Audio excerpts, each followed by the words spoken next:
Siapa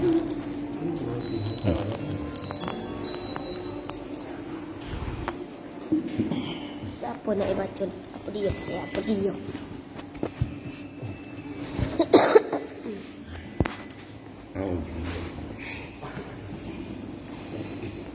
Bismillahirrahmanirrahim. Assalamualaikum warahmatullahi wabarakatuh. Waalaikumsalam. Alhamdulillahirabbil alamin. La haula wala quwwata illa billahil azim. Asyhadu an la ilaha illallah wa asyhadu anna Muhammadan abduhu wa rasuluh. La nabiyya ba'da.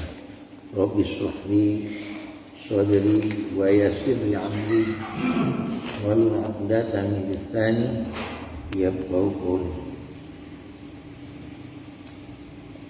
Bapak-bapak jemaah subuh yang insyaallah selalu dirahmati Allah Subhanahu wa taala. Mari kita lanjutkan fadilah sedekah kita pada hadis yang ketiga mengenai bab hadis-hadis tentang kebahilan.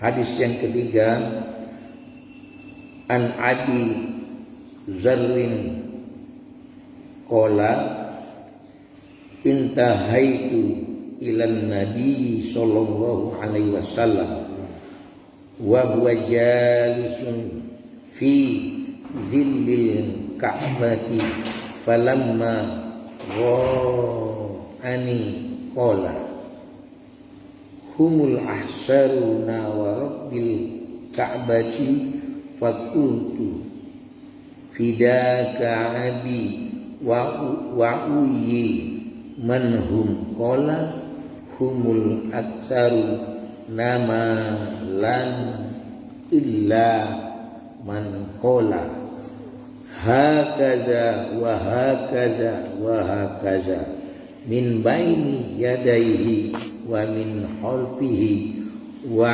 an yaminihi wa an shimalihi wa qalilum mahum. Dari Abu Zar radhiyallahu anhu berkata, suatu ketika saya datang kepada Rasulullah SAW. Pada waktu itu beliau sedang duduk di bawah naungan Ka'bah. Ketika melihat saya, beliau bersabda, demi Rabb-nya Ka'bah, mereka adalah orang-orang yang rugi. Maka saya bertanya, saya korbankan ibu bapakku untuk engkau. Siapakah yang mereka itu? Rasulullah SAW bersabda, mereka adalah orang yang mempunyai harta yang banyak, kecuali orang yang berbuat begini dan begitu dari depannya dan dari belakangnya, sebelah kanannya dan sebelah kirinya. Akan tetapi orang seperti ini sangat sedikit sekali. Muttafaq alaih dari kitab Miskat. Sebagaimana pernah dikemukakan, Abu Zar radhiyallahu anhu adalah termasuk sahabat ahli zuhud. Setelah melihat Abu Zar radhiyallahu anhu, Rasulullah SAW bersabda sebagaimana telah disebutkan di atas, yang pada hakikatnya adalah untuk menghibur dirinya supaya tidak menghiraukan kefakirannya. Pada dasarnya banyak harta dan barang bukanlah sesuatu yang dicintai oleh Allah Subhanahu wa taala. Bahkan harta yang banyak dapat merugikan dan membahayakannya, karena dapat menyebabkan seseorang lalai dari mengingat Allah Subhanahu wa taala.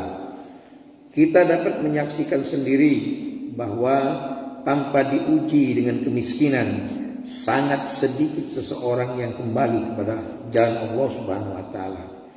Adapun orang yang diberi taufik oleh Allah Subhanahu wa taala untuk menginfakkan hartanya di mana saja dan dalam keadaan apa saja, bagi mereka harta tidaklah membahayakan. Akan tetapi Rasulullah SAW bersabda bahwa orang seperti itu sangat sedikit. Pada umumnya jika terdapat banyak harta, maka juga akan banyak terjadi kefasikan, perbuatan dosa dan kemaksiatan. Membelanjakan harta tidak pada tempatnya dan membelanjakannya untuk memperoleh kemasyhuran adalah daya tarik terendah di dalam harta kekayaan. Ribuan rupiah akan dikeluarkan untuk menyelenggarakan pesta perkawinan dan pesta-pesta yang lain.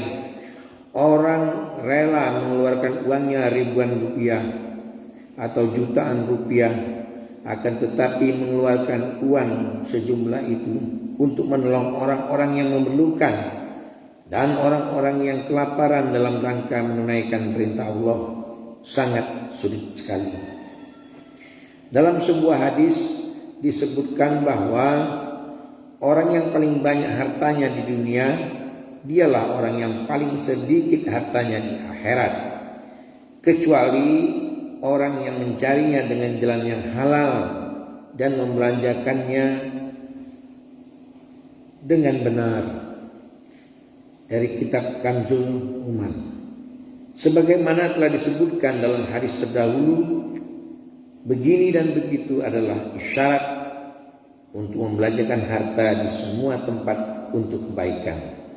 Pada hakikatnya harta adalah perhiasan dan kemuliaan bagi orang yang mau menyedekahkannya.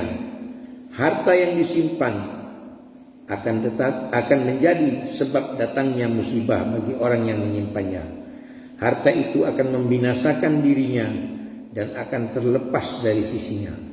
Harta yang diperoleh dengan cara yang tercela tidak akan memberi manfaat kepada siapapun, baik manfaat dunia pun atau manfaat bagi agama, setelah harta tersebut terpisah dari dirinya.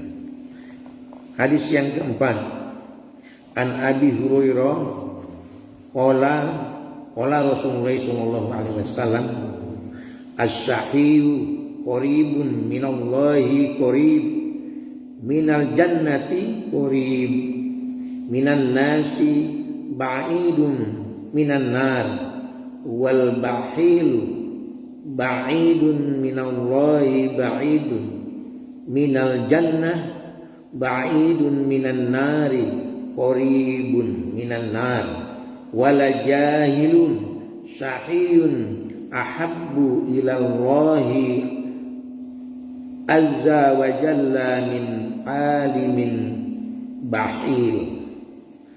Abu Hurairah radhiyallahu anhu berkata bahwa Rasulullah sallallahu alaihi wasallam bersabda, orang dermawan dekat dengan Allah Subhanahu wa taala, dekat dengan surga, dekat dengan manusia, dan jauh dari api neraka. Dan orang yang kikir jauh dari Allah, jauh dari surga, jauh dari manusia, dan dekat dengan neraka. Sesungguhnya seorang bodoh yang dermawan lebih dicintai Allah Subhanahu wa taala daripada seorang ahli ibadah yang kikir. Hadis riwayat Tirmizi dari kitab Mishkat. Orang yang sedikit mengerjakan sholat sunnah tetapi dermawan lebih disukai oleh Allah Subhanahu wa taala daripada orang yang banyak beribadah dan mengerjakan sholat sunnah panjang-panjang. Yang dimaksud ahli ibadah adalah orang yang banyak mengerjakan sholat sunnah, sedangkan yang mengerjakan amalan fardu itu merupakan kewajiban bagi setiap orang, baik ia dermawan ataupun tidak. Diriwayatkan dari Imam Ghazali radhiyallahu anhu bahwa suatu ketika Nabi Yahya bin Zakaria alaihissalam bertanya kepada syaitan, siapakah orang yang paling kamu sukai dan siapakah orang yang paling kamu benci? Syaitan menjawab, saya paling menyukai orang yang beriman tapi bakhil, dan yang paling aku benci adalah orang fasik dan dermawan. Maka beliau bertanya, mengapa bisa begitu? Syaitan menjawab, orang yang bakhil karena kebahilannya sudah cukup untuk membawanya ke neraka jahanam. Akan tetapi Aku selalu memikirkan tentang orang fasik yang dermawan. Jangan-jangan karena kedermawanannya Allah Subhanahu wa taala akan mengampuninya. Dari kitab Ihya Ulumuddin. Yakni Allah Subhanahu wa taala suatu ketika akan ridho padanya karena kedermawanannya tersebut. Kefasikan dan dosa seumur hidup tidak ada artinya dibandingkan dengan lautan ampunan dari rahmat Allah Subhanahu wa taala. Dia berkuasa untuk mengampuni semuanya. Dengan demikian, usaha syaitan yang selalu membujuknya untuk melakukan dosa menjadi sia-sia. Dalam sebuah hadis disebutkan, orang yang dermawan berarti berprasangka baik kepada Allah Subhanahu wa taala, dan orang yang kikir berarti bersangka buruk terhadap Allah Subhanahu wa taala. Orang yang berprasangka baik kepada Allah Subhanahu wa taala berarti memahami bahwa Al-Malik yang Maha memberi berkuasa memberinya lagi. Orang seperti ini sudah barang tentu tidak diragukan lagi kedekatannya kepada Allah Subhanahu wa taala. Sedangkan orang yang berprasangka buruk kepada Allah Subhanahu wa taala berarti beranggapan bahwa hartanya akan habis karena tidak ada sumbernya lagi. Orang seperti ini tentu saja jauh dari Allah Subhanahu wa taala. Karena ia menganggap bahwa hasanah Allah Subhanahu wa taala itu sangat terbatas.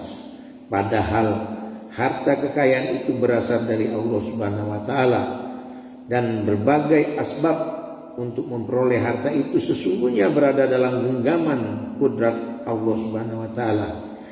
Bila dia menginginkan, dapat saja para pedagang itu tidak memperoleh keuntungan sedikit pun, atau para petani menebar benih tetapi tanamannya tidak akan tumbuh.